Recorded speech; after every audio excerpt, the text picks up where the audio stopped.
Yeah, I grew up about 300 feet from the railroad tracks down on Pine Street in downtown Binghamton.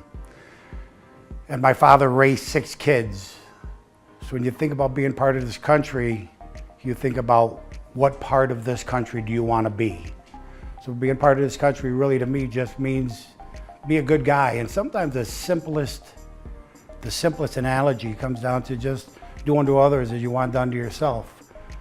So somebody that's different, somebody that works in film, somebody that works as an actor, somebody that's got a disability, this is the time. If you're really somebody special, you're really that big basketball player, you think you're somebody, that's the time, show some love.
I love story. Our lives are story. We engage through story. Now that I am doing American Real, I am able to help tell other people's stories, and there's an art to that. I want people to be inspired by the content, and it's not me, it's the guest. I want them to learn from the guests, as I'm learning from the guests. And once you start to see progress, to me it's motivating and makes you want to work harder to get to the next piece. Now you're pushing us to record episodes, so I had guests in and I'm learning the technology. And of course we had many challenges and lots of resistance, but I don't know, you just persevere, because when you have a passion for something, you find a way to get it done. I think the biggest breakthrough, I would say after episode 3. And the guests, a couple of guests came up to me after saying, "Thank you for that interview. This was the best interview of my life." That's when I knew, okay, I'm on the right track. I need to keep doing this. I need to tell people stories. Don't be afraid to put yourself out there. Don't be afraid to be vulnerable, because when you do it, you'll be surprised the response that you receive.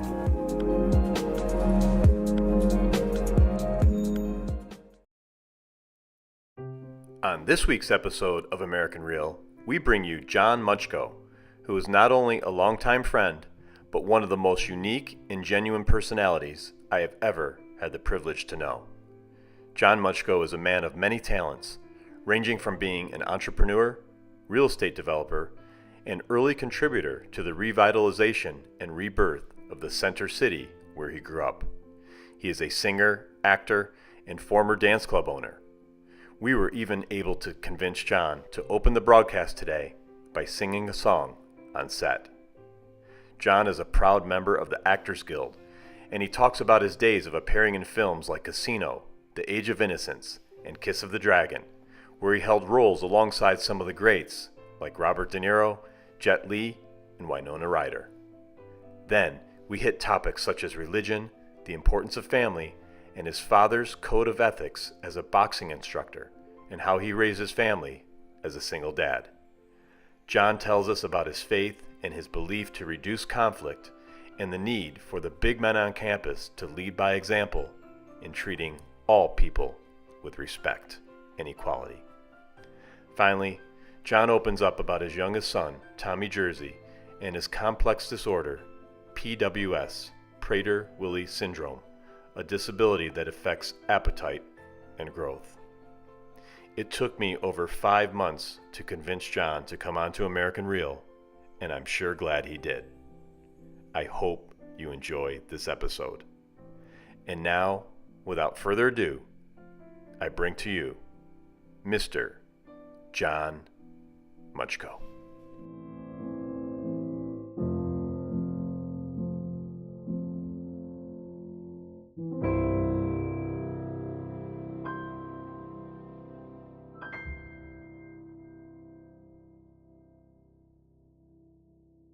John, welcome to the show. Thanks, Roger. And look, we're going to do something a little different today. I put you on the spot. You agreed to do it. So we would love for you to open with whatever you want to sing. Gotcha.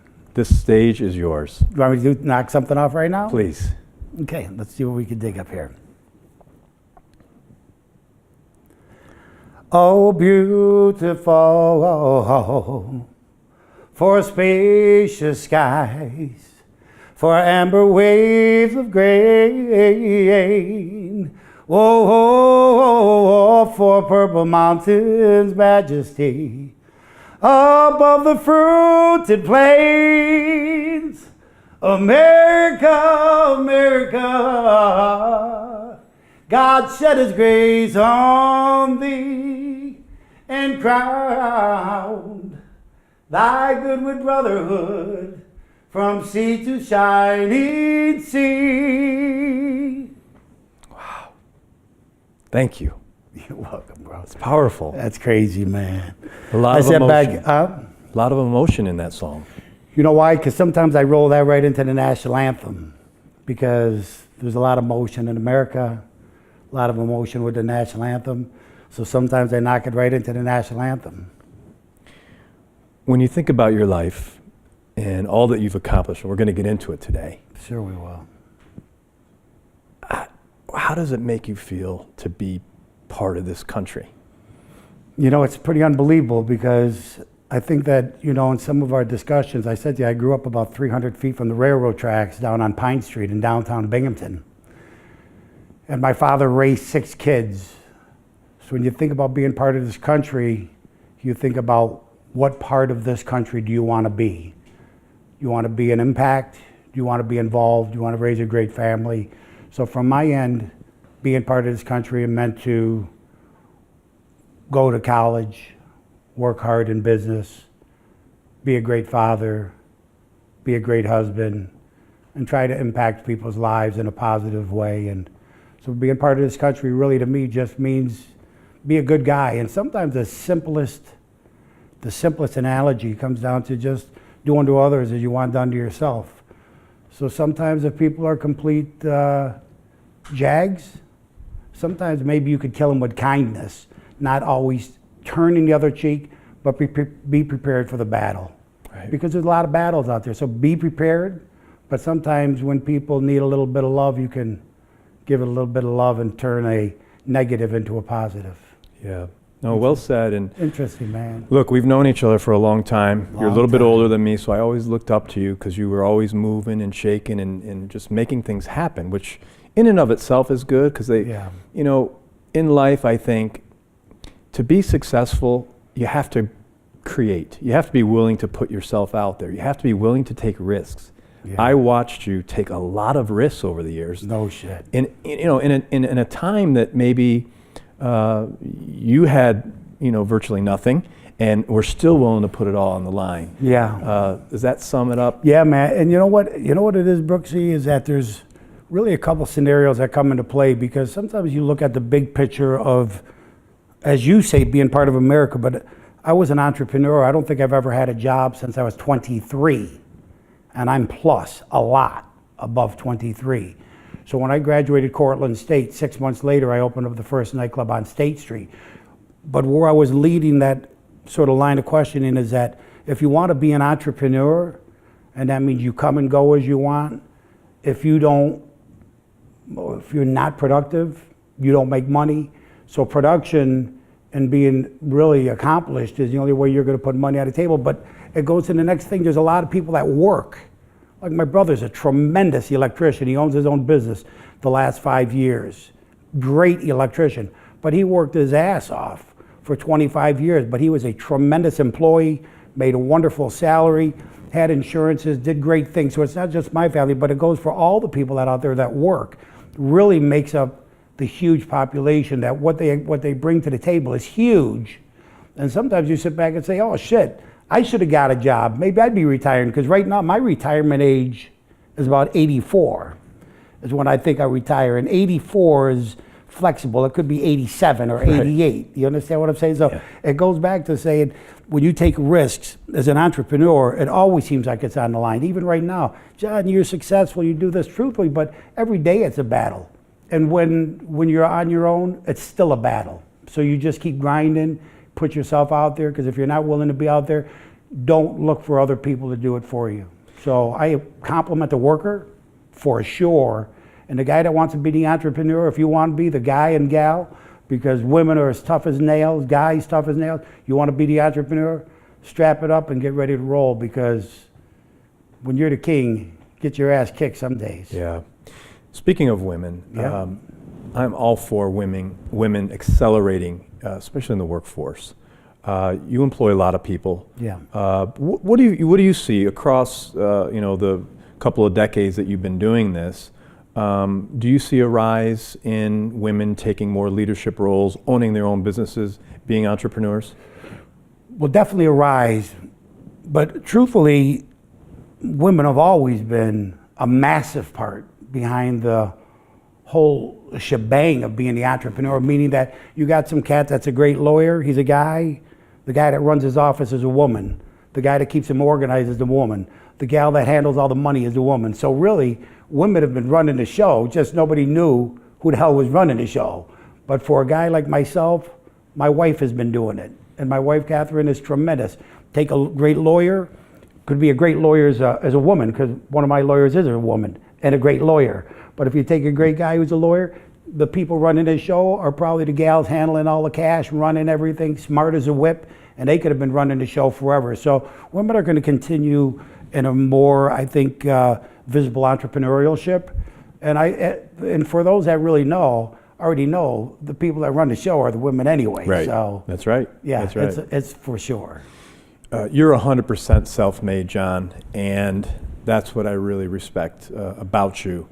What is it that you have inside of you? Can you describe what it is that pushes you so hard?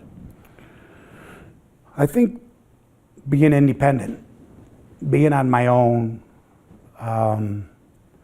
knowing that, when you have people that work for you, if they work, you expect them to work and be productive.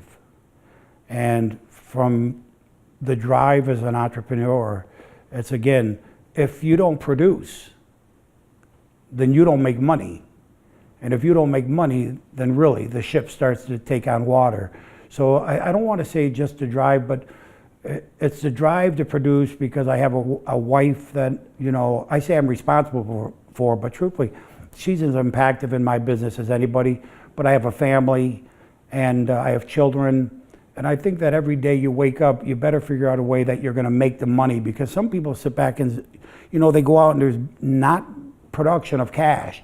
They're not seeing it, but the fact of the matter is, dig deeper, look harder, work longer, think outside the box. Once you start to do that and figure out a way that is going to bring the cash to the table, because that's really what it's about in so many segments of what people do. So what drives me is I like to think on my own.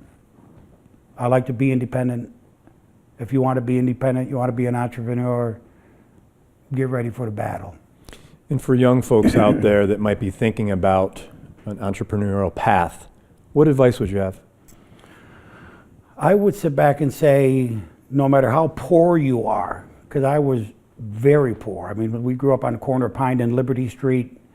My father worked on the back of a garbage truck for 25 years. He was tough as freaking nails. He was what old-time workers are made from. He was an inspiration for me that says how hard you work. So he worked for the city of Binghamton for 30, 40 years. And back then, you didn't work like sitting and throw a can and some crap. They threw the cans up on top of the truck. So literally you sit back, when you have nothing, figure out how you're going to get a little bit of something and build off of it. And I'm going to finish this story a little, Raj, because it's really good for the young guys who are out there, but it doesn't have to be age limited. It has to do with entrepreneurial directed, which means that if you want to get something going, you want to buy real estate, you want to build a business, it isn't going to necessarily happen like this. Don't think it should happen like this. What you need to think about is, how do you get enough revenues together that you can start the platform to build it?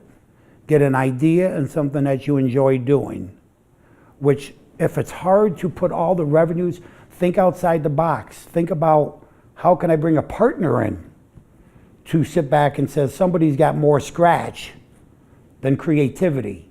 You got a lot of creativity. Bring somebody with a little scratch and share the wealth. Take 50% of the business. Take 50% of the real estate. Don't be afraid to share it, because what happens is you create a great business, individual businesses, you create great partnerships, and you can build off it. So one thing I'd say to, when you say young, I sit back and say to the 30, 40, 50-year-old. Great.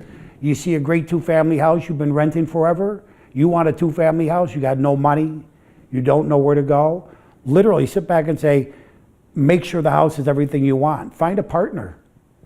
Own 50% of it. Do it another time 6 or a year later. After 2, 3, 4 years, you might have 2, 3, 4, 5 pieces.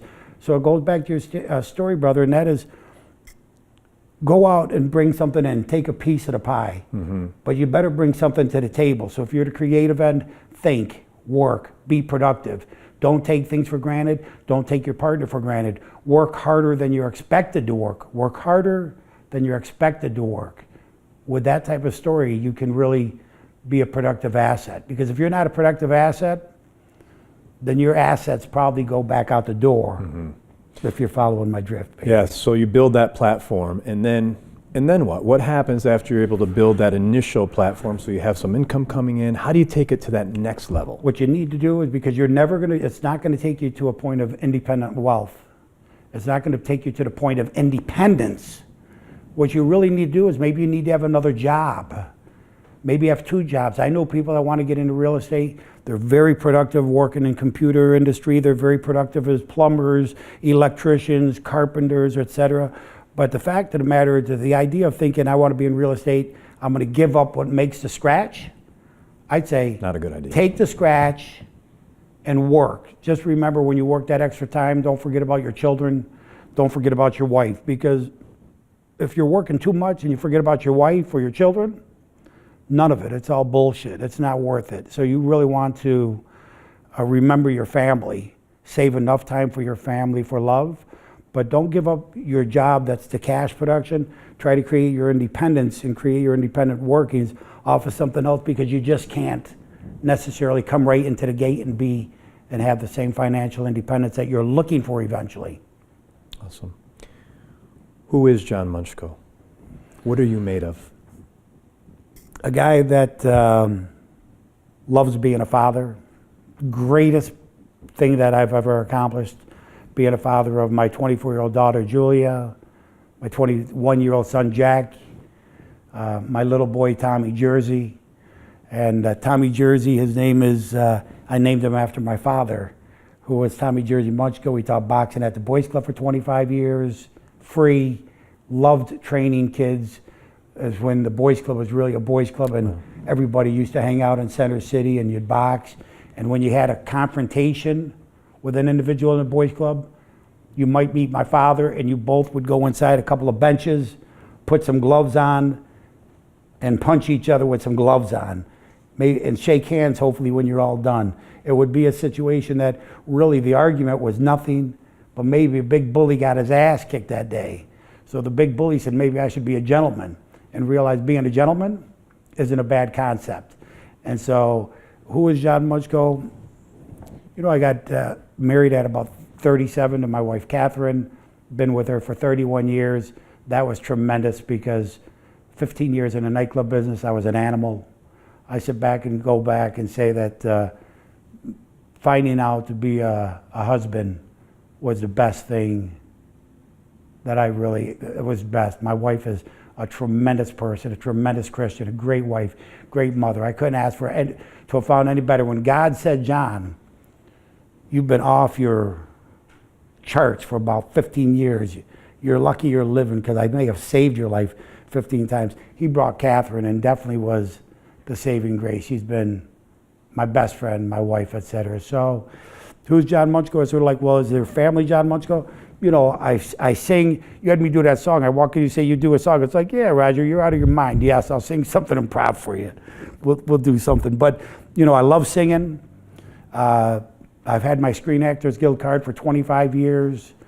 And, you know, there was times that, not to get off on a tangent, but that when I even had to audition for the co-starring role in Die Hard with a Vengeance, getting bit parts or bit parts like in Kiss of the Dragon in Paris or Switzerland, and we'll go to a different topic. I don't want to change topics on you.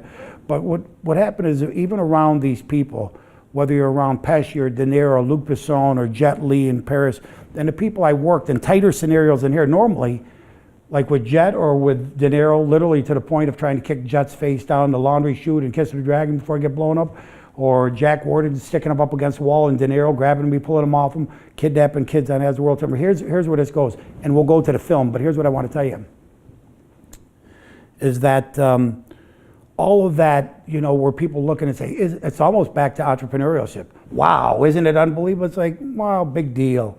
You when know you break it all down. They put their pants on just like you and I. Mm-hmm. Sometimes they're a star today. They're not a star later. Their whole world collapses on them. Their brain, you know, implodes. It's like, hey, get a life, take a break. You know, shit, you got to roll. It worked out great. Maybe it continues. Maybe it doesn't.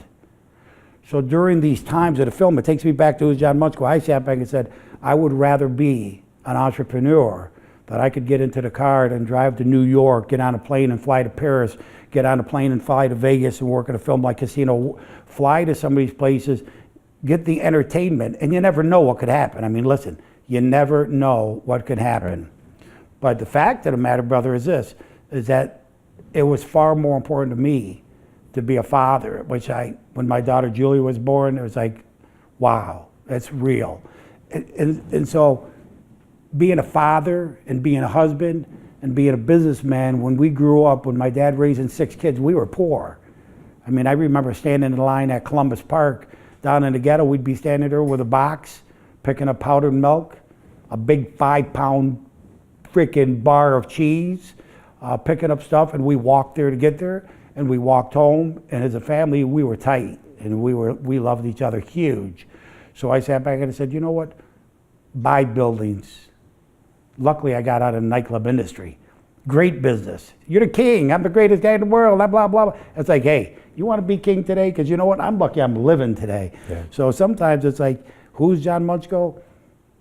Wants to stay independent, wants to be a father, wants to be a husband, don't want to shit it up. I'd rather keep my head screwed on if you can, because you always make wrong steps. Right. But it's been a priority. So that's who John Maczko is. Stay independent, work hard, be productive, get the right stream, continue to grow. And every day I wake up, I literally sit back and literally say, man, literally no shit. You better be productive today. Mm-hmm. Get something done, accomplish something. And so you need to wake up with that mindset. And that something cannot be just trivial stuff. You need to be productive. So you constantly put that pressure on yourself, really, every day to motivate yourself. Every day. Every day. From the nightclub industry, I had the habit of going to bed 1, 2, 3, 4 in the morning. I still go to bed every day, 1, 2, 3 in the morning. I get up working at 6:30, 7:30. You know, this morning I think it was 7:30. I hit the hay last night about 2:30 because I wanted to make sure I got an early night's sleep for you. Thank you. So I hit the hay about 2:30. I said, "What's wrong with you, man? Get your dead ass to bed." You know what I'm saying? So I hit the hay and late as per usual. But you know what I'm saying, bro? That's where it's at. Let's talk a little bit more about your dad, Tommy Jersey. Yeah. So when you were a young boy, you grew up, you said poor. By the way, a lot of people who sat in that chair grew up poor, as did I. Yes, sir. It's great to see. Yeah. That you've taken the lessons of long ago and made a great life for yourself and others around you with hard work. But tell us about your dad. He was a hard worker, but what was the day-to-day like? There was a lot of kids. Did you have one-on-one time with him? Did he teach you life lessons? He literally probably left for work 6:30, 7 o'clock in the morning, maybe earlier. Come home at 4:30, 5:30, 6 o'clock. He worked his ass off. I mean, you worked hard. Back in the old days, working for, the maintenance department for the city of Binghamton, literally picking up refuse on the streets, shovel, snow. I mean, you worked hard. And I mean, today when people say they worked hard, it's like, dude, get a life and get your shit together, because that ain't hard. You want to have a hard day? Let's figure out what hard is. I could give you hard. So truthfully, my dad worked hard because, like I say, back in those days, there's guys that were quarterbacks at North High School, kids that I grew up with, kids like Ricky Pace or other names I could throw out. But people that literally take the garbage cans from the street, throw them up to the truck, and these guys worked hard. City of Binghamton maintenance people, they worked their ass off. Yeah. And so who was my dad? He sent us to St. Mary's Assumption School. I can remember, I say this to some of these things, and we'll keep our thing rolling at your tempo. But I'll give you something. But Please. I can remember always wanting to get a pair of penny loafers. Shit, then I think I had to find a penny to stick in a penny loafers. No shit. Wow. When you had some scratch and you were looking for the dime. Right. But I can remember when my penny loafers and the leather soles wore out, literally walking to school, we would put cardboard or things on the bottom of them where they had been worn out. And so we walked maybe a half a mile to school. It wasn't too far from corner Pine and Liberty to St. Mary's Assumption, probably 4, 5, 6 blocks down. And so my dad sent us to a Catholic school, and he was a good person in the sense that he had an honor system and a code of ethics, because he grew up as a boxer as well. So when you're a fighter, you're either a bully, you're either a gentleman, you're either a guy that's got your friends' backs, and that's how my family grew up. We grew up as gentlemen. We got your back. Respect. Maybe somebody had to get their ass kicked, you stood up for them, but you were never a guy that would grab somebody, never touch nobody, never caused a fight. It was easier to be there as a friend for backup, because I can always remember people bringing me for backup, but I would never be a bully. I would never touch anybody. And I carried that concept, if you think about it, you're talking about my dad, carried it into the nightclub industry. Mm-hmm. There's no reason to touch people. There's no reason to bully people, to belittle people. Treat them with respect. And what advice did he give you? Well, when I can tell you this, if it came to defending your brothers and sisters, that's what it came down to. Mm-hmm. Like, I tell you the quick little story. I can remember when I was probably maybe 7th or 8th grade. I was still young, 7th or 8th grade. We lived in a little 2-family house on the corner of Pine and Liberty Street. And this 30-something-year-old man upstairs picked a fight with me. And I remember telling my dad about it. And my dad had hands that, when you look at it, his knuckles were about the size of silver dollars. No exaggeration. Each knuckle the size of, because in the old days, you didn't fight every 2, 3, 4 months. You might fight every week. So he had hands that looked like sledgehammers. But I can remember this guy picked a fight with me as a kid. And here's some guy 20 years older wanted to square up with me and fight on my porch. I can remember my dad come out, and the guy started as respectful to the guy. But then the guy reached for my dad. He didn't give him a wham, but he gave him a open hand. Knocked that guy's shit into, boom. That's all it took. Laid him out, but I can remember not knocked him out, wasn't aggressive, wasn't rude, but was talking to the guy, and then the guy made a move to come at him. And I can remember him just going wham with an open hand. Thank God he didn't punch him. But my point is that, what does that teach you? It means go back to being passive. Be a gentleman. Don't attack, don't grab, don't touch. But you have the right to defend yourself. I'm a Christian, but I can tell you now, if you hit me, I'm gonna knock your shit into next neighborhood, because I'm gonna defend myself. And if you go after my children or my wife, I'm gonna defend myself. And I'd sit back and say, if everybody worked on that premise, you think about how many less fights you have. Sure. Think about, because nobody wants to grab, nobody wants to intimidate, nobody wants to, but you're gonna defend. So maybe that person that went to the wrong place, maybe he stops. But that's why I say, take the aggressiveness out, take the bully out of it, take the tough guy out of it and just be a gentleman. Because when you're a gentleman, and when you got something to say on a confrontation, martial arts, boxing, miscellaneous trades, you don't need to show it. Sit back and be cool. But sometimes you got to address it. And at 62 years old, I could tell you, I've had to do some entertainment into my 50s. Lately, in the last 4, 5, 6 years, no, but in my 50s, I can still remember having to address some issues. Did your dad teach you how to fight? Definitely. What did he say? Come in, set it up, keep your hands high, block it, jab, jab, boom, straight one, set them up a little bit, next straight one, set them up, come through with a straight arrow, knock their ass out. Because if you think about it, so many people come in with these big haymakers. Right. But if you throw with arrows straight, you can really straighten them up. And again, my dad we trained because we loved the sport. We didn't train ever to be bullies. And that's huge. And if you think about it, because so many parents I hear say, big difference. Big difference. Yes. So many parents say, just punch him first. Be the first to throw the punch. I sit back and say, that's such bullshit. Don't be the first to throw the first punch, because maybe there's no punch to be. Don't be the first to draw your gun. Maybe no gun's got to be drawn. If you think about it, they say, well, what if you're late? Well, if you're late, then you weren't prepared. But if you're prepared, then you can address this. You think about it, so what did he say? So we used to always come in, jab, jab, boom, move a little bit, a little bob and weave. We always trained hard, loved Muhammad Ali, loved Mike Tyson. And so if you train and fight like Tyson or Muhammad Ali, how can you go wrong? Think about it, you know what I'm saying? And so you sit back and say, John, did you have a lot of confrontations? Lots. Really? 100? 60, 70, 80? On the street? On the streets, in the nightclubs, all over the place. Always. On the lacrosse fields. Did you ever get hurt?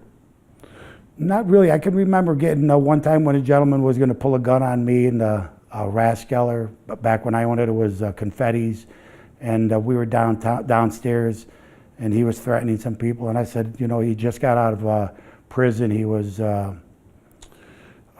think he was in prison, according to some of the cops I spoke to, for 6 or 7 terms in terms of felony heroin, and I had said to him, yeah, let's go, man. Let's get your gun and see what you could do with it. I could remember several people at the nightclub standing there watching me, like say, wow, what is Musco shit is he gonna do? Yeah. So I can remember we walked out to the car, parked right in front of the nightclub. He put his hand in the door.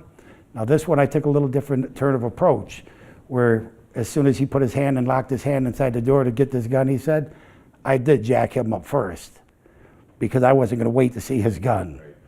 But here's my point. You said, did you get hurt? So I gave him, this cat looked like Dennis Rodman. We became friends after this confrontation. But I had several people there that trained at different martial arts places that bartend for me. My old friend from Cedar City, a cat named Pace, was there, so we're watching this. But I can remember jacking this guy up. And as he laid across the top of that hood, he turned around and hit me with a punch right on the side of my head, knocked me right on my ass. It was awesome. I hit the ground, bounced back up in about a tenth of a second. He jumped in his car back seat, where the driver had left about a 16-foot patch. So did I ever get hurt? No. But I mean, taking a little shot in the face was always entertaining. Sure. You know what I'm saying? But this person I was talking about, he called me, he said, I ain't never seen no, I ain't never seen no white boy fight like you. He and I became friends, and that is what I'm referring to. When you are a gentleman, as crazy as this character was, we became friends.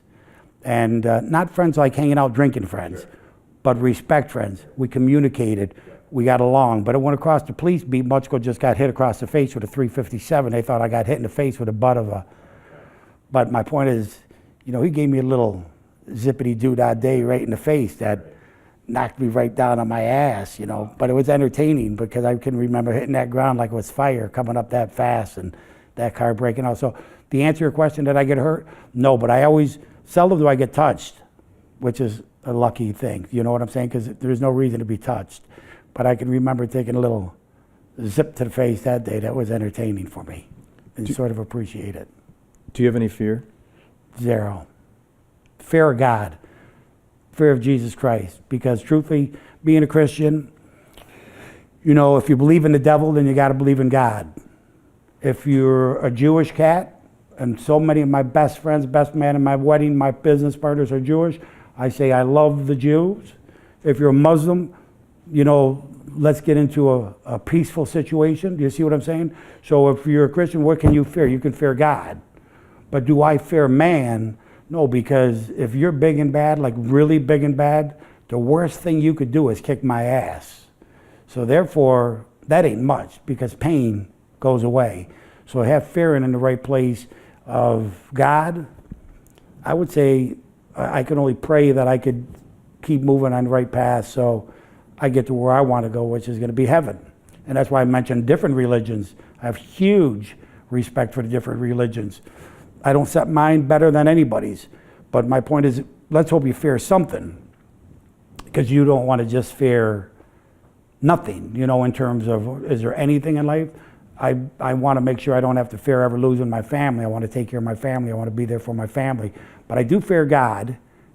And in terms of fear, you know, because the monetary possessions people could take, and if you really believe in the things you and I are talking about, you could earn them back. There are so many great businessmen and women that have lost everything And came back. that have come back. So you fear about, you know, reprise. You know, sometimes I can remember when I was addressing some issues for a couple lawyers here in town, addressing some rough buildings that I had 20 or 30 different evictions. And I can remember telling my wife when we lived in Vesta one day, hey, Kat, don't stand in front of the picture window today, because somebody said they're going to come by and shoot it with a shotgun.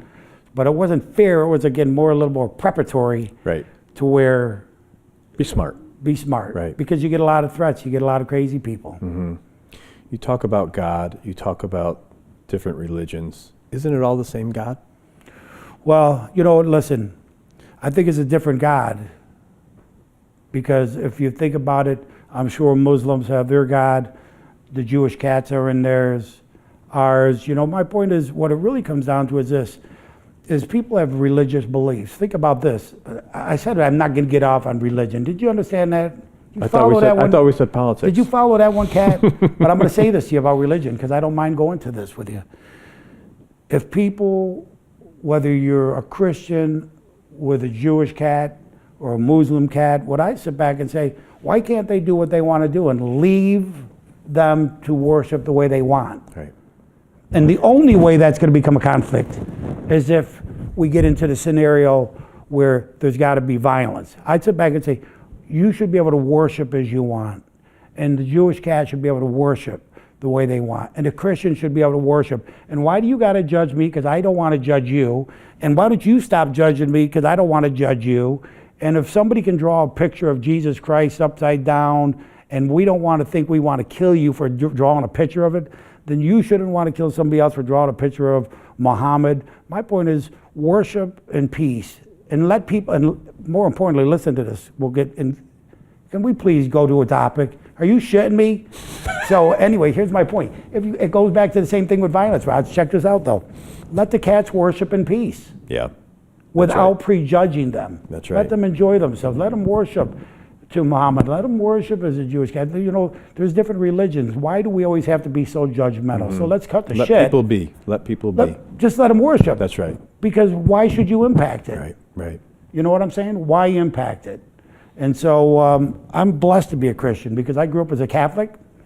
But when I was a Catholic, you know, I was an altar boy. I used to drink the priest's wine. I'd go in maybe because I used to go back and eat as round hosts. You know what I'm saying? One day a priest didn't give me $1.50 for a funeral. I think I threw fingernail polish on his car. You know, I was out of my mind. I was a rough kid on the streets. I can remember sleeping out on the streets, literally in washing machine boxes. Right. And I'd sit back and say, John, where does this go as a Catholic? Love the Catholics.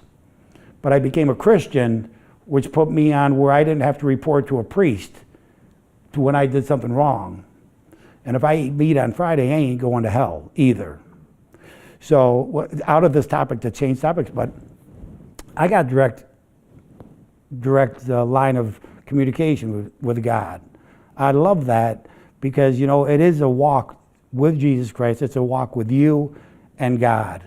and I don't have to report to nobody, and nobody can tell me how bad I've been, because if you're true to yourself, then you know how bad you've been. That's why I say, if you think about going back to bullies, be peaceful, man. Keep your hands off people. Stop intimidating, but stop pushing up on people. Stop coveting what people want. Going back to religion, think about how this lines up. Going back into the religions, let the cats worship the way they want. Why be so judgmental? The only time things come into conflict is when they want to impact our life with theirs. So impact your life, don't impact our life. Right. Right. Interesting how it sort of circles around a little bit. And I say this to you, Brooksy, I tell my children this too. There's always going to be more people wealthier than you, prettier than you, more handsome than you, have more things you want. I'd love some of the shit you and I are talking about to really reverberate with some of the people that might be listening. 10 people listen, 1,000 people listen. Hey, listen, I did this shit for you because I love you. Because you're a great interviewer, you're a great person. But I'm going to tell you, if you never covet what people have, that's going to take you to another thing. Let the person be prettier, handsomer, have more money. Is it that relevant? Just get what you got. That's right. Be happy with you got. But be happy for them. But even if you don't want to be happy for them, think about this. Even if you don't want to be happy for them, let them enjoy it. Don't covet it. Mm-hmm. Just do your thing. Don't always look outside the box of what they have. Because if you just sit back and say, I ain't pretty, but I always had a beautiful woman. And I married, in my opinion, the most beautiful woman in the world. For me, you dig what I'm saying? I love this person. So if you don't covet what people have, think about the conflict that takes out jealousy. Right. If you don't touch people, so much less conflict. Does that mean you shouldn't defend yourself? Defend yourself. But let there be a true defense. Don't jump the gun. The same thing with pulling a gun. We are concealed weapon carriers. I always believed in just self-physical protection because I always enjoyed it. So it was always like, don't give me an opportunity to kick your ass, because that ain't my goal. But we all are concealed weapon carriers at our household. Wrong doors are knocked down. It'd be wrong place to intimidate, because we're prepared not to intimidate. But it goes back around. A lot of things circle around. Don't touch. Don't covet other people's things. Don't be jealous of other people. Go after your self-development. And if you could grow as a man or a woman just a little bit every day and try not to let the slide down, then just keep going after it. And that was self-development. And the world will be a better place. Yeah, man, don't be laying that friggin' physical line on me about the world. But you know what? The world would be a better place. Yes. Because you think about it. If everyone did a little bit every day to improve their lives. And not literally was jealous of somebody else. Right. And didn't bully other people. That's right. And didn't necessarily have to intimidate other people. The problem is that there's so many people that want to get over on you. They talk so much bullshit that you need to be prepared and separate the right and the wrong, because somebody's got to make the analysis, and you need to be fair and make the analysis. Geez, I'm sorry I didn't pay you the rent this month, but you know that they had to scratch. Geez, it's been 2 months. I'm sorry. It's like, dude, you got to get a life. Either pay it or no, because everybody's entitled to, when they work, to what they get paid. So you've got to separate it from still necessarily being online, being on point to take care of business. Great. It's tough. Let's talk about sports. It was a big part of your life. Big part. You played lacrosse, you played football. Yeah. Your dad was a boxer. Did you fight as well? I didn't fight in the ring. Okay. I didn't fight in the ring. My brother Tommy used to be a tremendous fighter. But I think knowing what my dad went through in the ring, I can remember, I don't like to, can I mention certain names sometimes? Absolutely. I can remember when, because I used to really sort of enjoy fighting and I was trained really well. I can remember a kid named Mike Nixon, who was a tremendous boxer from this area. And I can remember he lived on Pine Street, and Mike was a great fighter as well. I mean, like a ring fighter. So Michael was a great ring fighter. And my dad was always the instructor. He was the instructor that trained everybody in Center City in the ghetto. You went down to the boys club, that's where you fought. But Mike was a great fighter. I can remember one day when Mike came down, we used to sit at a little kitchen table at my house in Liberty Street. Mike was sitting at the table there saying, man, I'd love to see your son John start getting in the ring and start fighting. I can remember my dad talking him out of the con. Yeah, man, It's not happening. But I can remember that conversation about getting me into the ring, and that's when Mike was probably in the top 10, middleweight, maybe in the world. I think at one point he had a great rating. But your dad didn't want that for you. My dad didn't want that for me, and thank God, because you know what? It's a tough world. It's a tough world if you think about it. There's a rumor out there that you once tackled a tree. Is that true? I didn't tackle a tree. The real story is that we were at football camp. Okay. And I used to hit everything that moved. And I can remember running down to football practice one day. And the coaches might have been 20, 30, 40 yards behind them, and I didn't remember this, but I can remember going down and literally running full speed and putting my face into the side of a tree. And that football camp, I think I broke 2 football helmets. And that means splitting the helmets in the front. And you don't really tackle a tree. The tree doesn't move. But you mean, did I give a tree one hell of a shot running full speed into it? The answer is yeah. That's true. Yeah. Wow. Yeah, man. I played linebacker. That was in the days of Ray Nitschke, Dick Butkus, 1972, 74. You're freaking the only, back then you people ran across your hook zone and linebacker, you drop back in your hook zone on a pass. The receiver would come down and break across the middle. You used to literally be able to stick your arm out and clothesline the guy under his throat. Now think about the concept. You're a receiver coming down looking for the ball from your quarterback, and back then it was legal for a linebacker to drop back and drop a clothesline, take his forearm and drop it underneath your throat. Wow. That shit was crazy. You understand what I'm saying? And here's my point, and it was legal. Obviously that has since gone by the wayside. Right. But, linebacker is what I played, and it was a tremendous entertainment. It was great being part of a team, and Judd Blanchard was a tremendous coach, and I had so many great football friends and players around me. It was a great part of the entertainment. In lacrosse, you were part of lacrosse when it first began here, right? First team we ever had in Binghamton, New York was called the Salukis, and it was about 10 guys from Binghamton North High, and we were bussed over to Central to about 30, 35 players over there. And we had a combined team called the Salukis, which I think they're still called to this day since 1972. And I was the first captain on the Salukis and the first combined sports team for Binghamton North High and Binghamton Central, first team that was ever combined. Neat. And I played lacrosse till I played at the World Games in 2006 in a Masters division, Grand Masters division. So I think I played for like 35 years straight. Wow. What position? Defense. Of course. Right. You know what it comes down to, Roger? There's a certain thing that we're seeing here. It always comes down to violence, doesn't it? You played linebacker, you get to knock the shit out of the people, and it was tremendous, and you were always an enforcer, and you always got to stand up for your friends. It was always a great place to be. Right. And in defense, back then in lacrosse, you could take a 30 or 40-yard full sprint and lay somebody out. I'm sure you hurt a few people. Oh my God! In your day. There were many people. I don't think sometimes they did not want to be on the other side. Did not come back out on my side, or didn't come back out onto the field. Some people could sit back and say either this is BS, but if you were from this county, you remember the day where people would get laid out. It was nuts. It was. But you were doing your job. It was all legal. Right.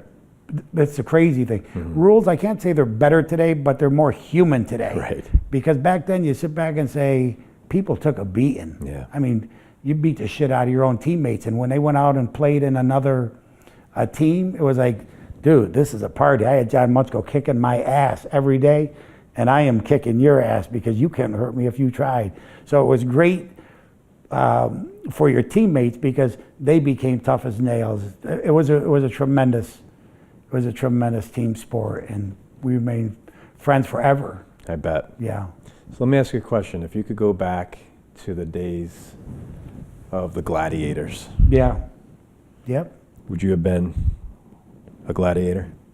If I went back to the days of the gladiator, probably some of my theories my dad taught me about being a gentleman would go out the window, and you would just go out and kill. There's no question. But here's, because I like to be logical, so with a crazy question like that, would you go back to be a gladiator? It's sort of entertaining. So the answer is absolutely. You would train like a bastard, train with every weapon you can, because I did that as myself, trained with lots of weapons, like lots of weapons. So you train like hell and you go out and you fight. But it goes back to the theory that I told you earlier. There is going to be bigger and stronger and better and faster. And so as a gladiator, maybe you ain't that smart because you're going to end up dead pretty soon, bro. Guaranteed. You're going to have, your ass is going to be grass. One of these weeks, one of these months, eventually it happens. You slip, you fall, boom. Here's my point. I'm way too smart to want to trip and fall and end up dead. So therefore, would I have done it? Maybe I would have liked to have been, here we go, full circle, baby. Maybe I would have liked to run the gladiator events so I don't have to end up, if you're smart enough to know, you're going to end up dead. You know what I'm saying? So that's an interesting question, Brooksy. That's an interesting question. I will tell you this. I would have liked the 1910s, 20s, and 30s when you could get into cars and when there's road rage, you could run full speed into a car, run them off into the road, into the river. You could shoot them up with guns. That would be a hell of a time. Yeah, when I think about your personality, here's what I see. Whatever you do, you're giving it your all. You're putting your heart, your soul, your strength, whether it's your family, whether it's the sport teams, that's you. That's how I see it. I'd like to think so. The point is, if you're going to make the effort, give it your all. Go all in. If you're going to make the effort, be as good as you can be. If it wasn't hitting the heavy bag for hours and hours like I did all over the place, from the American Fitness on the Parkway or the gyms at the YMCA or at the Boys Club, if you're going to train to be great. Don't train to be average. Because even if you're average, train to be great. Because that will still put you 70, 80, 90% above everybody else because the other people aren't training. Train to be great. And it goes with almost anything you do. Whether you want to be in real estate, it's sort of like design, building design. I love designing interiors, but I studied not to just be me, the greatest in the world. It's like I studied the great designers in Miami and Santa Monica and Midtown Manhattan because these guys are great. And they're building beautiful things. Can you learn from them? And the answer is absolutely. Can you be conscientious enough to study and learn what they're designing and building? And the answer is yes. If you really care, you'll learn and you'll listen. And then you can always add in your own things. You could always think outside the box. You could always create something different. Maybe even better than that. But there's nothing wrong with learning. So let's go from the battlefield as a gladiator to the theater. Theater. You started in the theater in college. Portland State. So how did that happen? It came the same thing, man, because I trained in lacrosse at Cortland State. I was off the charts when I was playing lacrosse. Not too many people that were athletes in those days worked in theater. Right. And so, it's an interesting scenario. So at Cortland State, I literally somehow, which I majored in communications, found a vein to jump into working as an actor in several of the play productions at Cortland State. I probably did 5 or 6 different plays. Did someone approach you or did you just have an interest? You know what, I had an interest, but I think someone approached me at that time because this is no shit, Brooksy. One of the things I played was this is no kidding, bro, was a gladiator. Because I played a gladiator in Salome. You understand? Think about Salome. So I had the gladiator uniform and the spear and the thing, and literally to the point of my athleticism, to where the production director, Doc Palmer was his name, ended up having Salome, during part of this thing, jump into my arms with some type of move, whatever. Do you understand my point? You were the gladiator. The gladiator at Cortland State. No kidding. So it was sort of wild. So, I majored in communications. I worked a lot. A lot of people don't know my background that, I as well worked on the debate team. So you want about somebody to kick your ass, but I worked on the debate team. And when you're debate team, think about the clientele and the type of people that were on the debate team. It wasn't always the athlete. And think about the people that was on stage. It wasn't always the athlete. And so I'm going to interject this here too, Brooksy, because You never know where your audience goes. So it takes you back to the next thing that I would tell high school kids and adults. When you're that big badass and you're handsome and you're the athlete, blah, blah, blah. And I was never handsome. But my point is, when you're that cat and you see somebody that's on the debate team, and you see somebody that's on that theater, and you see somebody with a disability, that's the time, if you're really anybody as a big athlete, if you're anybody as a man on campus, my advice, that's the time you show a little love. You don't try to bully the theater guy. You respect him what he does. The debate team guy, you respect him what he does. The guy who's gay, you respect him. You respect the disability. So if you're really a badass, then you're going to give a little bit of extra love to these individual groups, where when I grew up, or even in today, sometimes, they may not get the same treatment. So somebody that's different, somebody that works in film, somebody that works as an actor, somebody that's got a disability, this is the time. If you're really somebody special, if you're really the quarterback, the defensive lineman, you're really that big basketball player, you think you're somebody, that's the time. Show some love. That's a good... I dropped some of these things in because I know you want to learn. No, and that's the premise of American Real, because we're telling the stories of everyone. Right. I don't, and that's why you're here, because of Right. your ethos, Because of who you are. I'm blessed to be here, but I say all those big badasses, because there's a lot of them, Brooks. You think about all the athletes. Yeah. If those people that are big and bad on the defensive line, and you may not have the girlfriend, but you're an athlete, treat these individual groups. The cats that are gay, the cats in theater, the cats on the debate team, the guys that don't look like you, the people with disabilities. That's the time, if you're any person, if you're anybody at all, is the time maybe you'll just say hello. You don't just come down the middle of the aisle and bump somebody. That's the time you might say, I hope you had a good day. Just those few words mean something. That's the time you might look at somebody in their eyes and not just blow by them and you don't see them. But that's the time you look and you say hello. There's times that I see some children, because I have a child with several disabilities, Tommy Jersey. I sit back and I see that child that's got a certain handicap or disability. I literally don't want them to be uncomfortable. I go out of my way sometimes to make sure I say, hey, how you doing today? I mean, so and much. I ain't real pretty. I say, hey man, what's happening? Or Yeah. give me something, give me a little. But it's that little thing. So I sit back, and this whole thing that you say about American Real, it's interesting, where I didn't do it for you for 2 months. But you're my boy, and I love you. But I didn't do it for you for 2 months. I sat back and said, just do it. These certain things at American Real, it's interesting who might listen and who might literally say, I'm that athlete, and next time I see that person, next time I see that person that don't act like me, that don't look like me, they ain't all cool, maybe I'm going to be the guy that says hello to them. That's right. Thank you, because that's why we're doing this. Yeah, man, that's what it's all about, brother. So let's talk about Tommy Jersey. Tommy Jersey. What a boy. Yeah, man, Tommy Jersey. Tommy Jersey is my 12-year-old son. I'm king of the world, and I can always appreciate a handicap and a disabled child. But at age 50, I had my own child with a major disability. And now you sit back and say, I grew up as a gentleman, but now it's like to that same person, to myself, because I speak to myself. Never expect somebody out of something else that I want to do. But at 50, I have a little boy with Prader-Willi syndrome, PWS.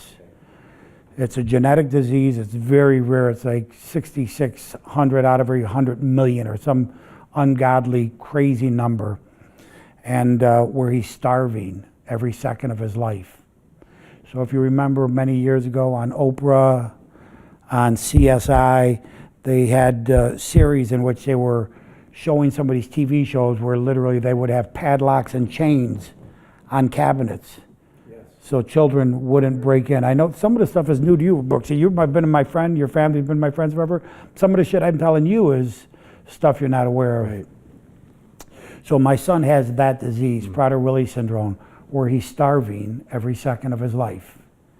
And it was enough to shake you to your core, because when I sat in a place called Children's Hospital in Philly with some of the best minds in the world, and I'm sitting there at the table, And I'm sitting there and I did my studies and they called me into the geneticist and about 4 other people.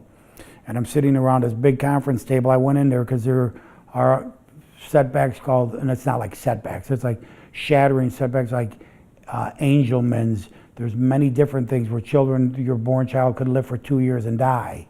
Wow. There are some major different, setbacks out there with genetic battles that people face. And so I was given the one of Prader-Willi syndrome, and that's where we discovered it at the Children's Hospital in Philly. And was that right when he was born or shortly thereafter? He was born at Wilson. Okay.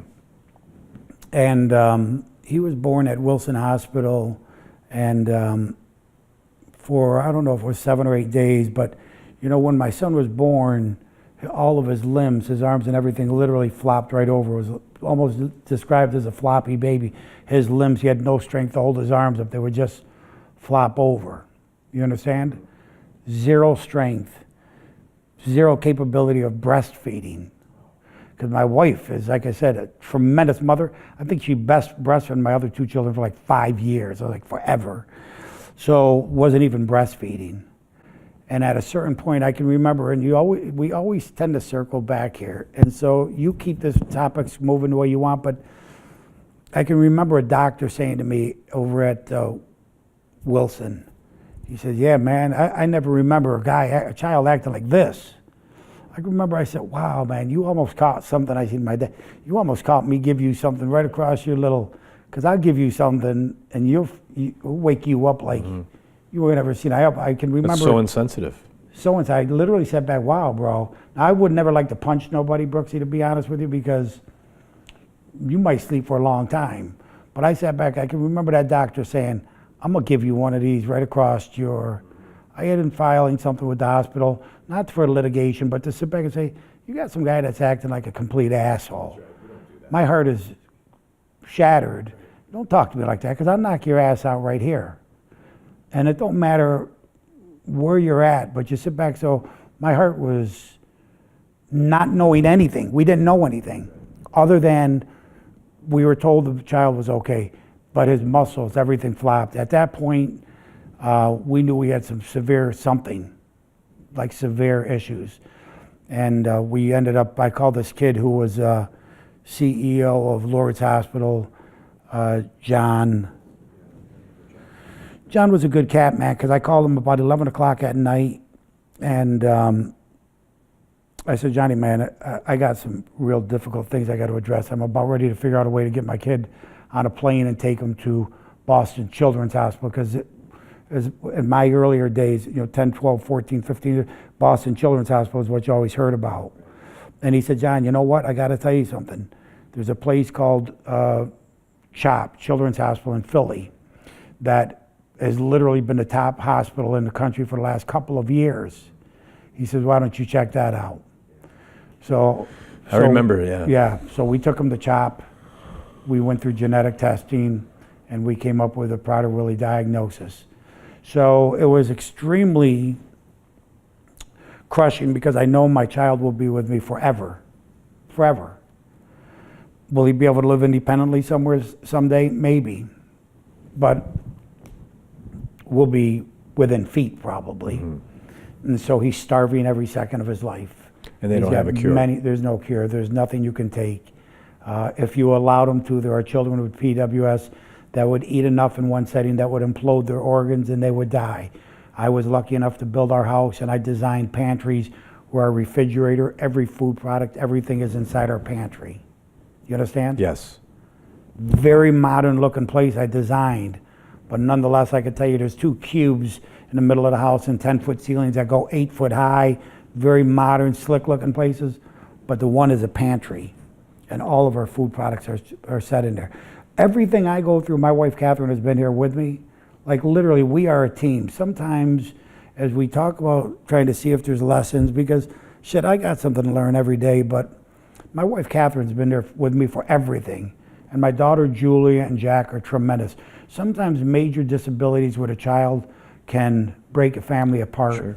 They're huge issues for divorce, etc. It's a lot of strain. Sometimes I think that if you could find that deeper calling to pull together, to work together, and realize that this is the time that you need to be a closer family.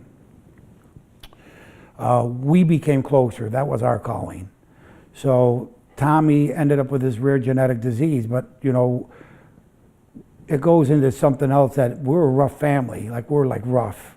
My daughter's a great athlete. My son's a great athlete. I mean, we're rough. So we're rough with Tommy. You understand what I'm saying?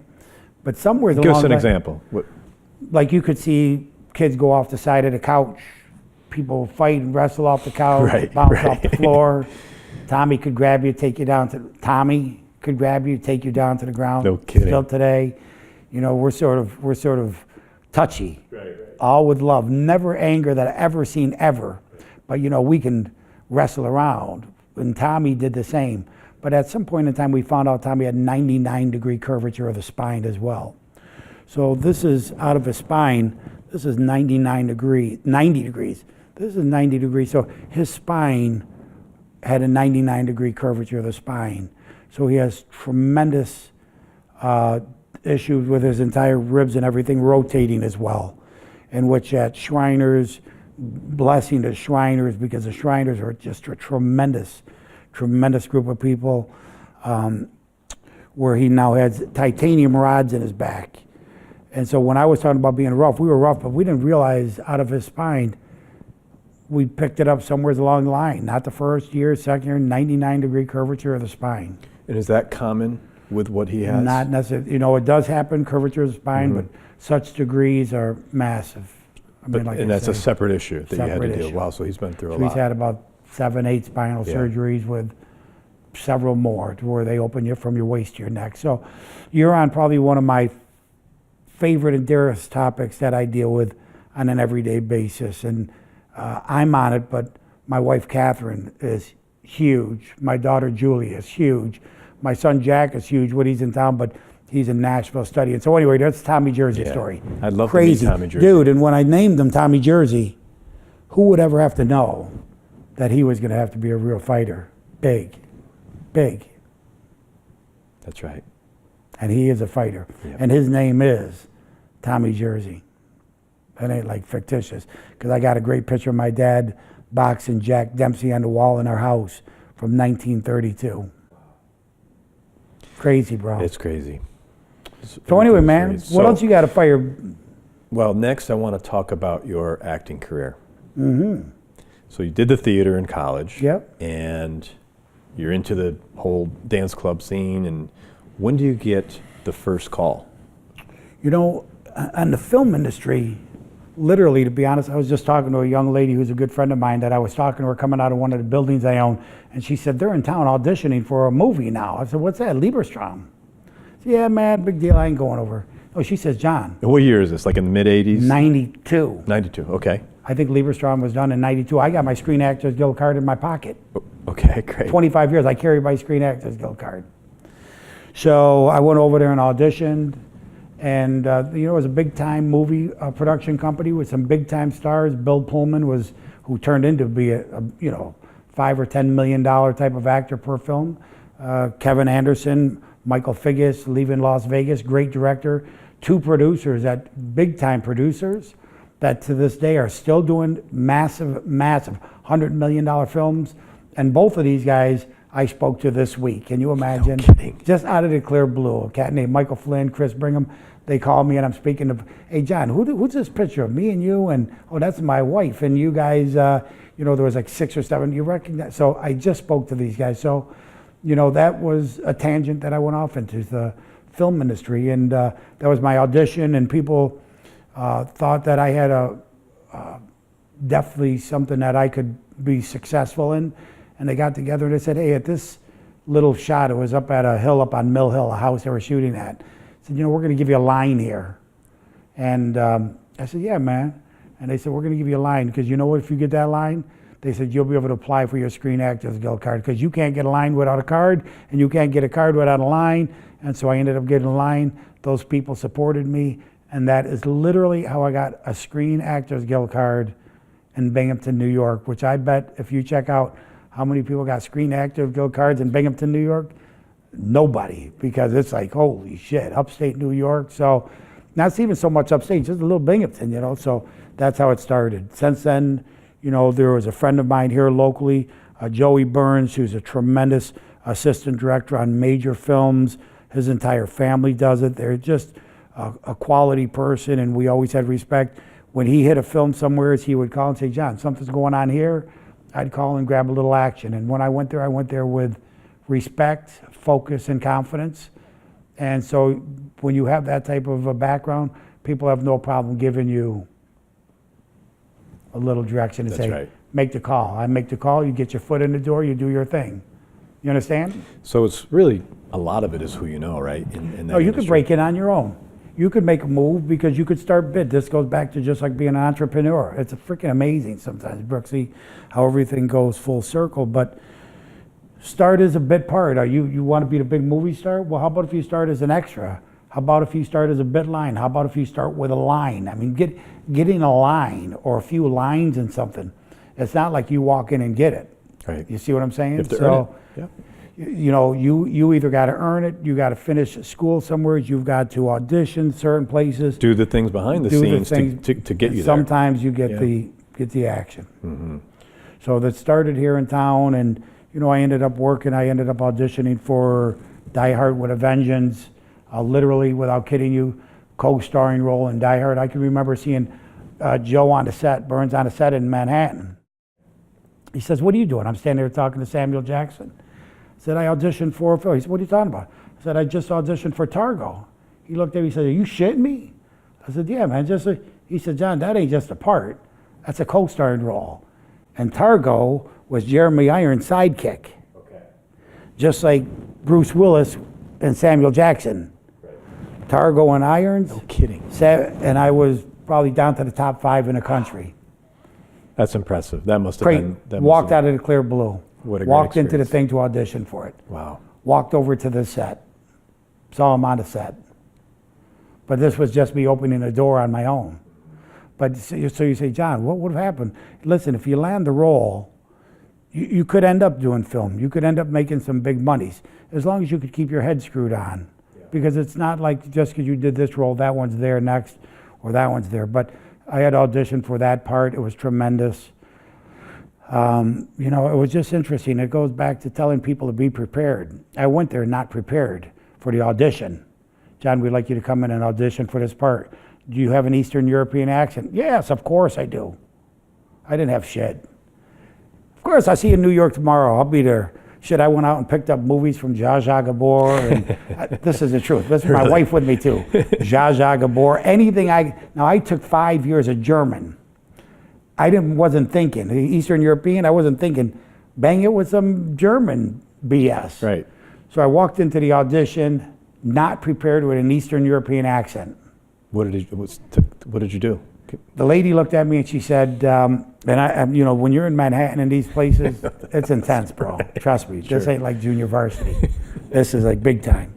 You're talking about Die Hard with a Vengeance. You dig what I'm saying? Yep. So I sat back because I always had this attitude. Because really, remember you said earlier, you fear anything? I don't fear anything because you can't do shit to me. First of all, you ain't gonna outthink me. If you make a move on me, boom, we got problems. So I'm a confident cat. So I said to her, hey, listen, send us out, and I'm just going to do it the way I want to do it. John, this is what the director wants. I said, yeah, just send it. This is it. I did it my way, not thinking I was right either. Just a shitty attitude, respectfully shitty, if you know what I'm saying. Definitely didn't get the role. I worked one day on that film, and I just grabbed the bit part, literally, just to get a day on the film, on a subway when it was blowing up. Was it a good lesson for you, though? Yeah, because preparation? I found out later that they have tapes, dialect tapes, that you could study a tape. If you were in a bookstore in New York City, or the actors there, you could have went to the bookstore, picked up a dialogue tape, and you could have studied it and learned an Eastern European accent and whatever. Not that you'd have it down, but 2, 3, 4, 5 hours, you could learn how to change up your words and read it. Boom. The thing is preparation. Prepare. So did you blow it?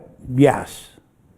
Did you blow it and feel bad? Big deal. BFD. You know what I mean? What are you going to do? It's like you can't change the tides. But the fact of the matter is, being in Binghamton, getting the call to repair the next day, did you have a short enough window? It's like you said, would you sing Today, yeah, man, Brooks, I'll do it. You see what I'm saying? Yes. So, but I went ahead and paid some guy $275 for an hour a week later to work on my accent. I went out and picked up the tapes, but second is the first to lose. Think about that. That's how close it was. Just like when I did Kiss of the Dragon, I got my acting coach who loved my work, huge in Midtown, because I studied at certain film schools. And when he was working on Kiss of the Dragon, which they hired him in Paris to work with Luc Besson, Jet Li, Bridget Fonda, and they needed a fighter. He says, John, I told this cat about you. He says, send him a tape. So I sent over to Paris, I sent just me training, because I work with a lot of different weapons as I described. Not described, they are. And had a little thing that I put down and sent them. They said, they want you over here. So I was one of the few, 1, 2, 3, whatever, Americans on the set. And you were there for a couple months, 2 right? months of Kiss of the Dragon. Brought the family and... Brought my family over for a couple weeks. Wow. And I just had a bit part, but it was a little bit more like in the film industry, I became good friends with, again, the star of the film, like good friends with him.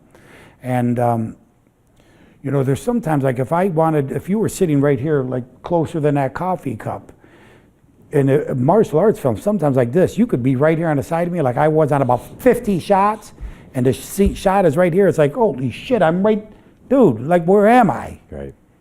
But, again, that's the way it is, because you could end up on the cutting room floor. And this one, martial arts films are moving like this, and the shots are tight, and I'm right there with this co-starring role, with the guy that's a star, and I just got a bit part. I'm trying to shoot the shit up with Jet Li and firing bullets all over the place, to where I remember one day I got the side of my face right here, like dot, dot, dot, from a machine gun fire from the guy standing on the side of me, and I'm saying, oh shit, man, I'm in Paris. There ain't no Screen Actors Guild here. That's right. You know what I'm saying? I'm sure it's big time, because it's big time director, biggest in Europe for sure.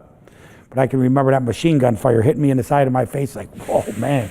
I said, I'm stepping back on this next shoot. But so, that was a tremendous experience. It was a great experience. I went there, and Jet Li brings in this entire fight team. And I'm a stocky dude. I mean, I could lose about 40 pounds now, but even when I'm 185, I'm still 5'9", sort of jacked. And he's got guys that are flipping off the floor and flipping off the roof. And I'm sitting there saying, man, all I could do is kick as high as your chin and jack you up. You know what I'm saying? But I got guys laying there on the floor, flipping up and throwing these kicks, that are just crazy. And that must have been amazing. It was tremendous, because you sit back and say, wow, I'm with like some of the best martial arts fighters in the world. Yeah. What was Jet Li like?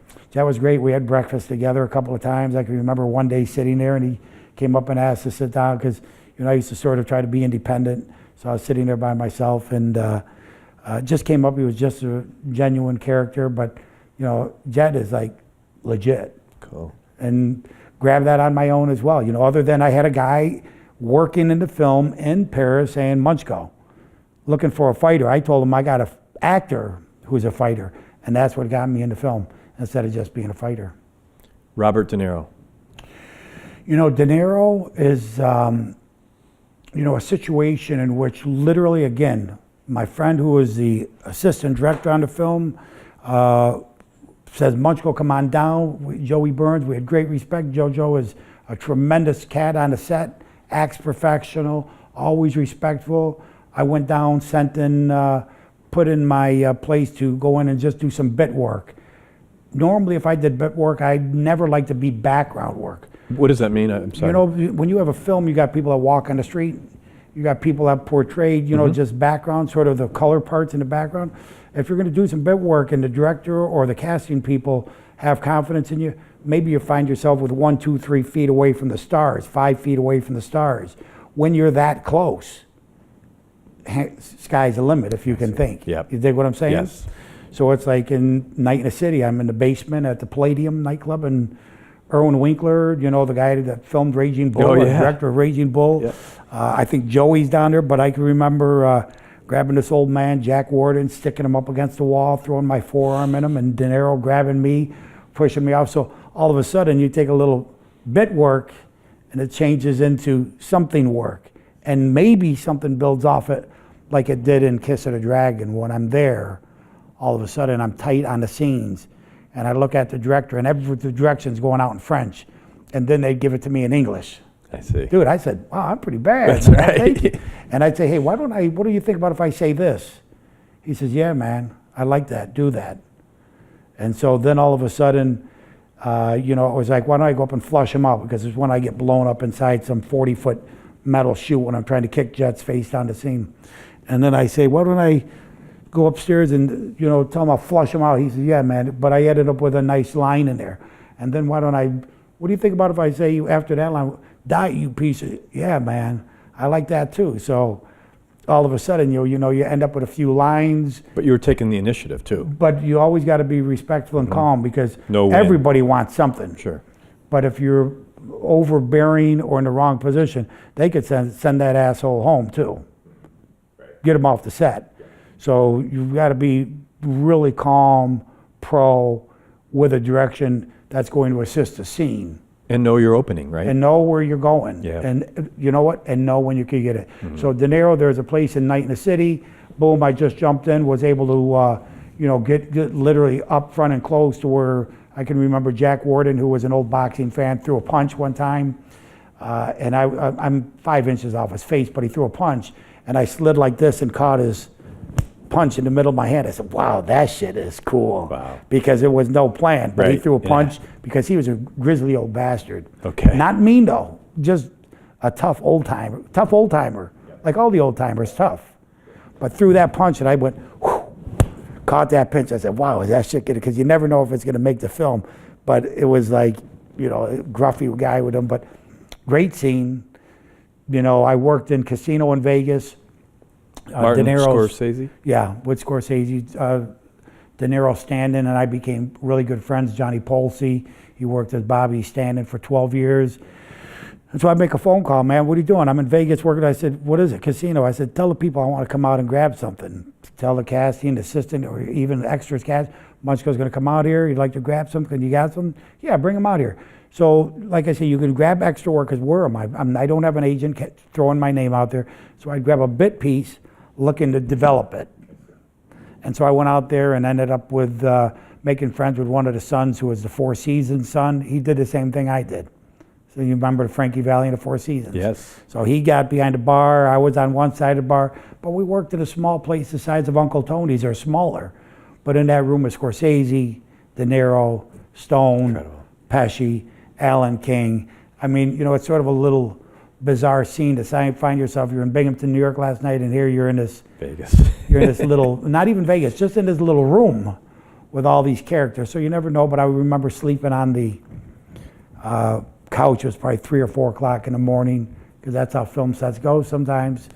And I can remember Scorsese coming up and saying, hey man, you see what a great picture of you in Premiere Magazine, because I did Age of Innocence. Okay. Looked unique, man, 1800s or whatever the hell time period. And there's Winona Ryder and 4 women and myself, and a picture of myself, and these 4 women ended up in Premiere Magazine. Daniel Day-Lewis on the cover, and Awesome. little Munchko just got a little piece. Awesome. 3-second story about that. So I go there to Joey Burns was on that set, and he's always been a man, first AD, second AD, and he says, yeah man, make a phone call. So I go down to, I think it was like the film production place in Queens, big Astoria, Queens, big movie house. So, but I go to a place for wardrobe, and some guy looks at me, and I've always been sort of like, look like what I do. He said, yeah man, you can't work here. I said, hey man, I don't know what to tell you. Yeah, but you're bald. I said, I know I'm bald, man. He said, because I talk a little slang, because I'm slang.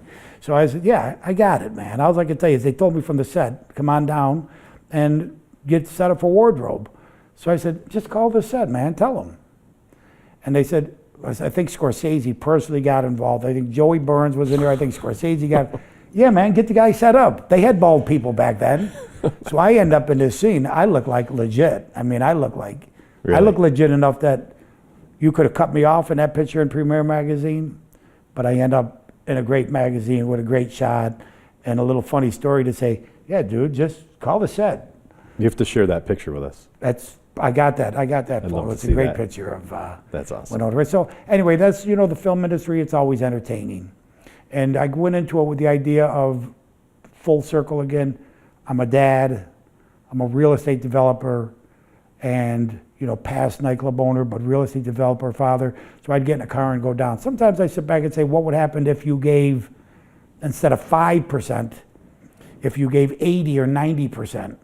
Because I can make phone call tomorrow. Think about this, ain't it? Tomorrow, and end up on a set somewhere grabbing bit work. Now again, I try never to grab extra work where you're background scene. I do it in something like De Niro's, but it's sort of like I worked at a movie called Extreme Measures with Hugh Grant. I remember that.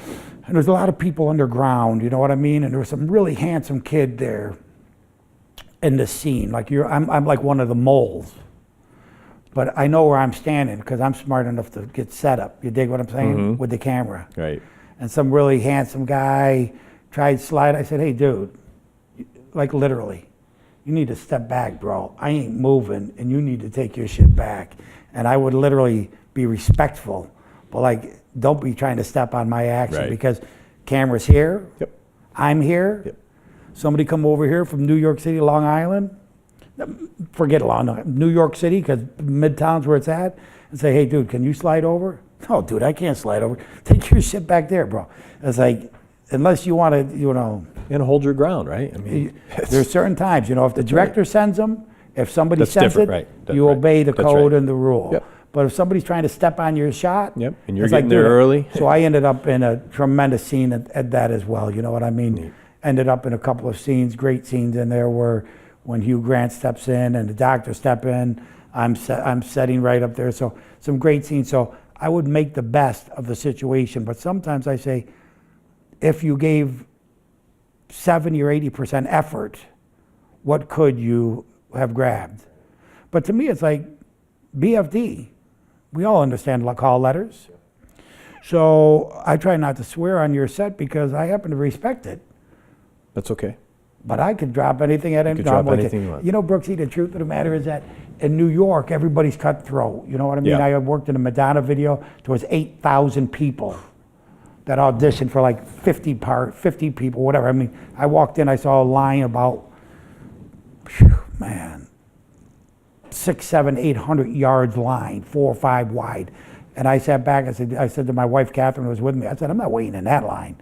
So I went to a place called Tribeca Grill, ended up meeting the cameraman that was shooting, fact, not fiction, shooting Madonna's video. It was the same cameraman that shot Lieberstrom Wow. in the Tribeca Grill Wow. in Manhattan. And I say, what are you doing? He says, I'm here. I said, that's how I was coming in. He says, why don't you just come down? You'll be working tonight. Unbelievable. Fact, these are, luckily you can't even talk bullshit like that. Hired in the hallway at the Tribeca Grill by the cameraman that shot on Lieberstrom, boom. Do you believe in coincidences? No. Because coincidence means it's somebody else has got control. If I'm not in New York, if I don't put myself where I gotta be, it don't happen. Coincidence is nice, even, as much as I like to be a religious man, it ain't even like God saying, by the way, just be here tonight, because God says, John, your dead ass could be in Binghamton on the couch, it could be in the car, it could be here. I think that if you want to be somewhere, you got to be where you're at, but most importantly, be ready and prepared. I've showed you when I haven't been prepared. I was there in the hallway, so I ended up working Madonna's video in a small little bar downtown. It was bizarre. So you got that job too? Bizarre. Wow. My wife came and visited me at 3 o'clock in the morning one time, and she's sitting there on the set with me, and nobody got on the set because this is when Madonna was huge.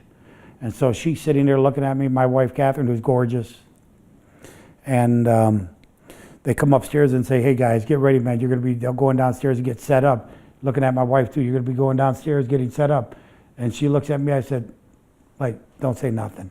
So boom, she ended up getting in the shot downstairs. That's so great. Awesome. Tremendous. So where did you learn how to sing? I started singing when I was young at St. Mary's Assumption. And I did a lot of choir. lead vocals there, singing, and then, continued to sing forever. I do a lot of soulful, Marvin Gaye, Temps. So a lot of my stuff was like Luther Vandross, Marvin Gaye, A lot of the soul singers back from the day, Four Tops, this is what I grew up on. You see what, because I used to shine shoes when I was a kid and go into the bars. So, places like Gentleman Joe's downtown, SDS, Joey Minicelli's, different bars, I would shine shoes. So I grew up with a really background, very soulful, brotherly background. So that's what my love, it still is. And so I sang at St. Mary's, and I developed it through college. And again, never really pursued that too much either. But I can remember doing the national anthem at the Broome County Arena, walking out on the ice with 6,600 people. Were you there that night, Brooksy? Yes, I was. Were you there that night? Jason Spezza days. Right. Yes. It was crazy. You were right there on the ice. Dude, you walk out there with 6,600 people. I think I might have sang that like an octave higher than I normally sang. It's like, holy shit, I like blew that thing up. I can remember Spezza and Emery and I talking about it, so.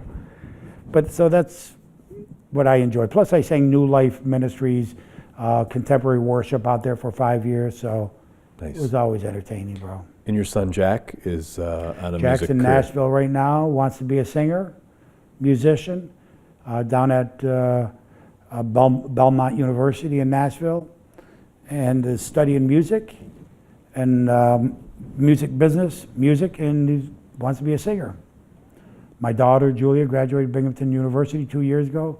Stupid, smart as a freaking, the shit she studies, it's like, dude, that's like a foreign language to me. She's just on another planet. She majored in economics, graduated in cum laude, beautiful, intelligent, smart as a whip, and I think she's got the world wherever she plans on going. She's been around the house in terms of working on real estate and getting ready, and she's gonna be blasting off pretty soon.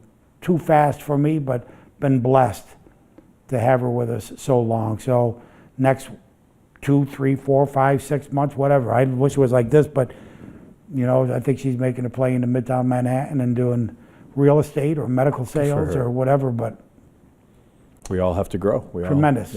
Gotta let them fly. That's right. Why are we here on this earth? I think that why are we here on this earth? Once we land, I think definitely to try to make it a little better place. Where I didn't do this interview with you for 2 months, to a kid that I love, respect, great baseball player, great family, somebody I love to see, because I'd like to be humble. I'd like not to be giving these interviews because worthy, not worthy.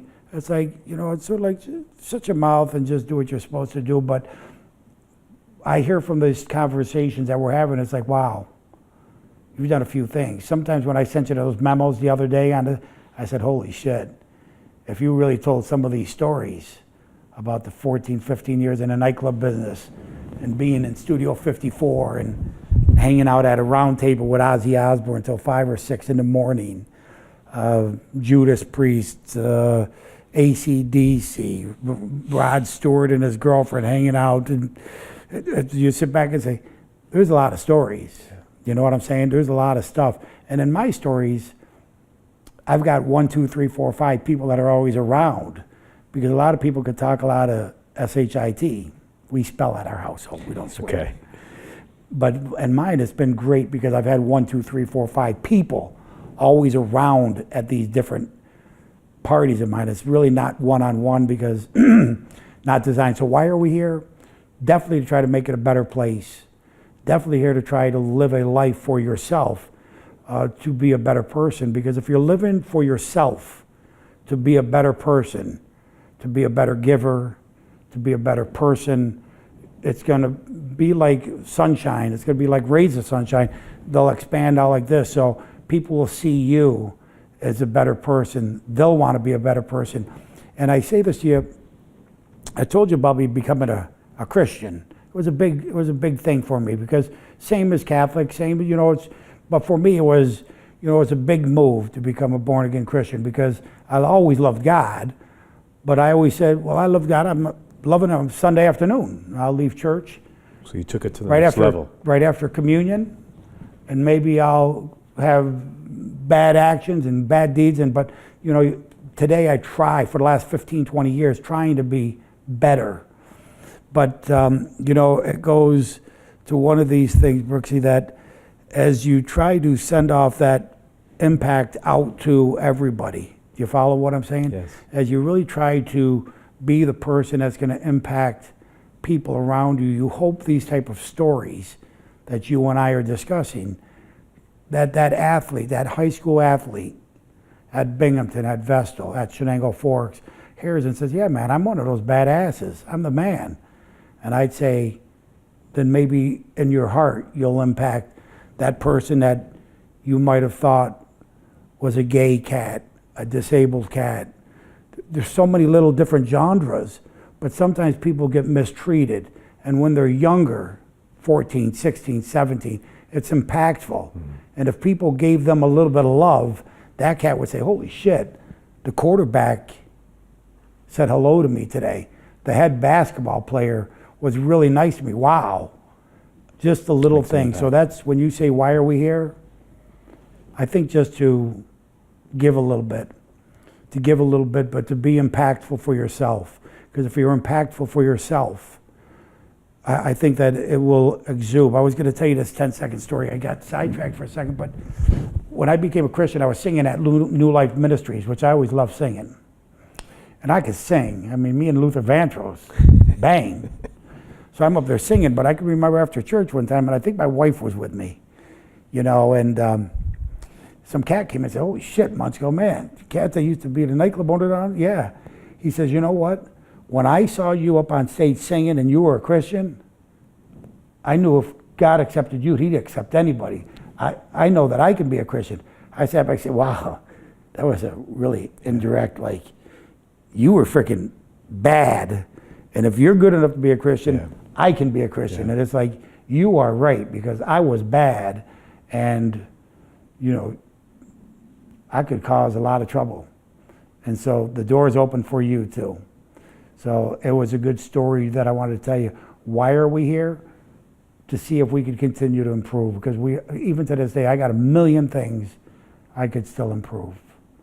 Be a better father, be a better husband, be more conscientious, and try not to lose focus on this business world, that there's more out there than me being big shit. There's more out there, and my children and my wife. And that's why sometimes I say, take a break from it all. Right. Just go hang out. Yeah. And you talked about storytelling. You know, our tagline here is everyone has a story. And I think the art of storytelling has been lost over the years. So really that's why, exactly what you just explained is why we're here. I want to tell people stories because everyone has one. Crazy. And sometimes you don't think about all that you've done over the years until you actually sit down and talk, and it's powerful and it's impactful, and people are going to listen in this community, and people are going to be listening all over the world, because that's our stage. It's a worldwide stage. So you're going to impact people here, but you'll also impact them. You know, it could be anywhere in the world. Well, really, the credit goes out to you for being that guy that woke up, that said, I want to get something done. See, it's hard for you to listen to the compliment. Not that you're not handling it well, but you're the guy that said, I'm going to do this. Thank you. And this is a tremendous thing that you're doing. But you said you're going to do it, and you followed it.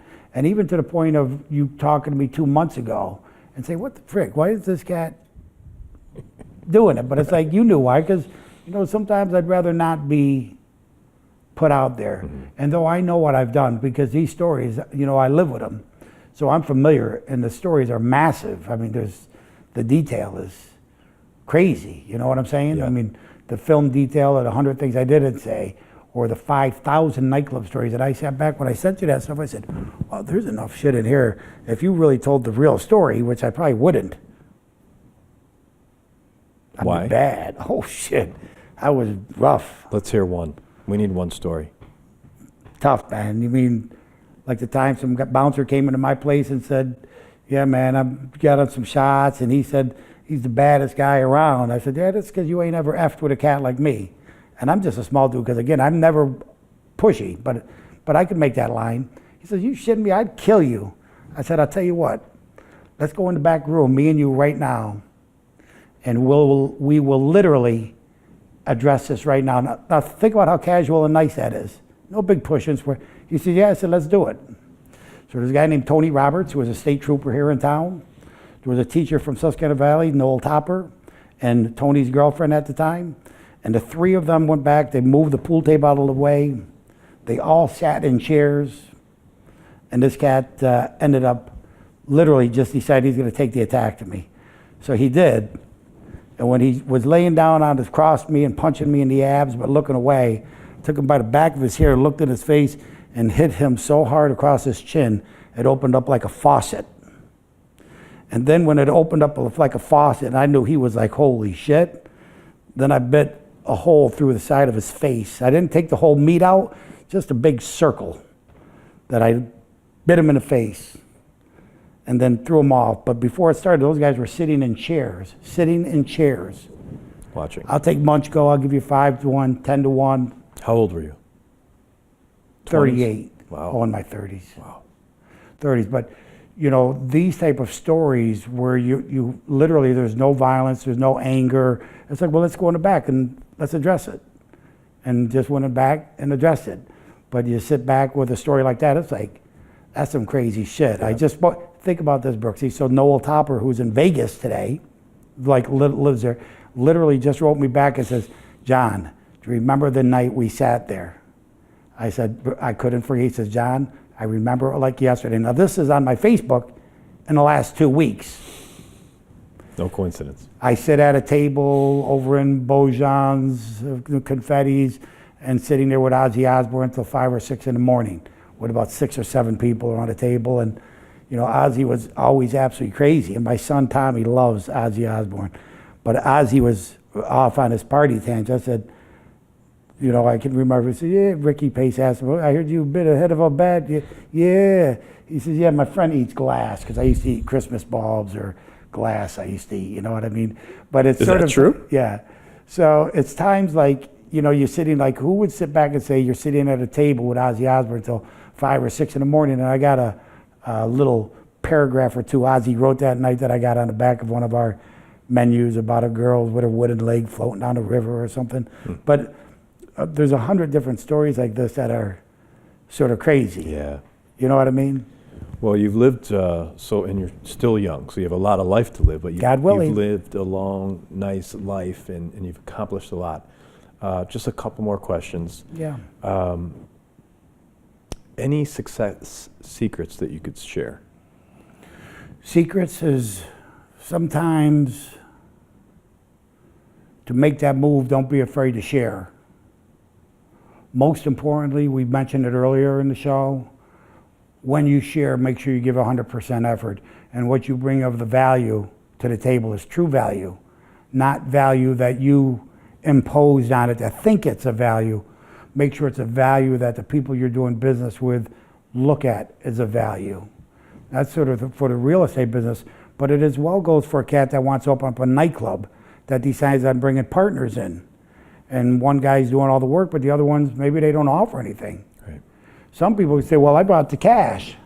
And you know what? Sometimes it's a shitty attitude, but sometimes it's enough that it's a good business partner. If somebody's the financier, it's a pretty strong move. If they got enough trust in you, then they deserve big props, they deserve big respect, and you should be sharing that with them, especially if you're the designer and builder, general contractor. So when you got a person that wants to be a financial partner, it's a great asset, and you should respect it and develop those partnerships with big respect, because it takes a team.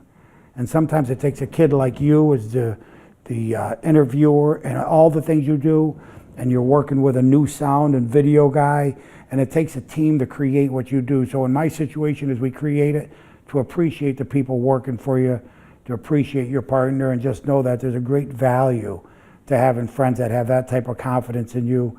And then it goes back to the same thing.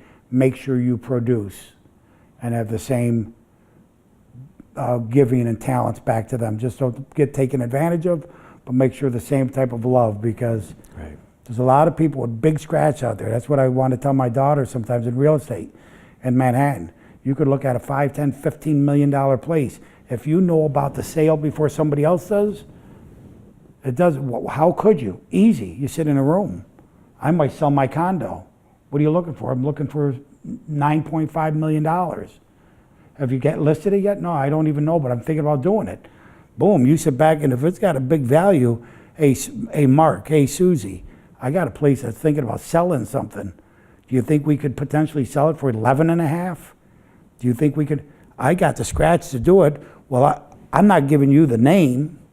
I'm not telling you who it is. I'm not telling you where it is. If we do it, do you want to do this as a 50-50 deal? So it goes back to the word of wisdom you said, hold your water. Mark Billabong over here at 57th Broadway and 7th, apartment 2D, he's got this for sale. Well, you've just given away, maybe she don't need you, because some people have ethics and not do it, but a lot of people don't have the ethics. And so therefore you sit back and say, let's do something together.